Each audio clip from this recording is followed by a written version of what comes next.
গভীর রাতে কম্বল নিয়ে শীতার্তদের ঘরে ব্রাহ্মণবাড়িয়ার জেলা প্রশাসক শারমিন আক্তার জাহান।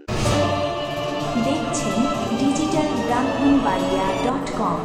আমরা স্বাধীনতা ও উন্নয়নে বিশ্বাসী। ব্রাহ্মণবাড়িয়ায় তীব্র শীতে অসহায় ও দরিদ্র মানুষের দুর্ভোগ লাঘবে উষ্ণতার পরশ নিয়ে পাশে দাঁড়িয়েছেন জেলা প্রশাসক শারমিন আক্তার জাহান।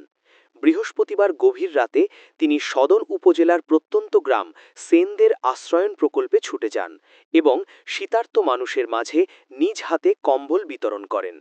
কনকনে শীত উপেক্ষা করে প্রশাসনের শীর্ষ কর্মকর্তার এমন আকস্মিক আগমনে এবং তার হাত থেকে সরাসরি কম্বল পেয়ে আবেগাপ্লুত হন আশ্রয়ন প্রকল্পের বাসিন্দারা।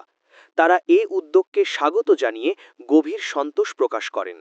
এ সময় জেলা প্রশাসক শারমিন আক্তার জাহান বলেন, শীত মৌসুমে কেউ যেন কষ্ট না পায় সেজন্য সরকার নিরলসভাবে কাজ করছে। প্রত্যন্ত অঞ্চলের মানুষের কাছে সরকারের সহায়তা পৌঁছে দেওয়াই আমাদের মূল লক্ষ্য। কম্বল বিতরণকালে তার সাথে সদর উপজেলা নির্বাহী কর্মকর্তা ইউএনও সিফাত মোহাম্মদ ইশতিয়াক ভুইয়া, স্থানীয় জনপ্রতিনিধি ও গণ্যমান্য ব্যক্তিবর্গ উপস্থিত ছিলেন।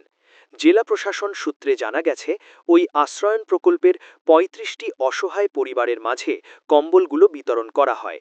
জেলা প্রশাসন আরও জানায়, এই শীত মৌসুম জুড়ে জেলার বিভিন্ন প্রত্যন্ত এলাকায় শীতার্তদের জন্য এই কম্বল বিতরণ কার্যক্রম অব্যাহত থাকবে।